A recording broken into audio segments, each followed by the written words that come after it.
Okay, guys, I just want to take the time out and say, you know what? It's a very, very beautiful look, knowing that Jamaica is taking their time and building back. It's amazing to see what's going on. But I just want to keep you updated and tell you, so listen, what the Prime Minister is doing a fantastic work.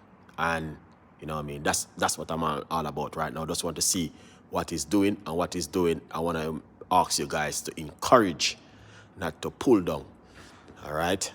Yeah. But yeah, it's a very good look. You know what I mean? Jamaica is receiving a lot of aid, which I'm really happy to see what's going on in Jamaica right now. It's looking good. It's a very good look right now. Very cool, you know what I mean? But you don't know, you have to keep it real.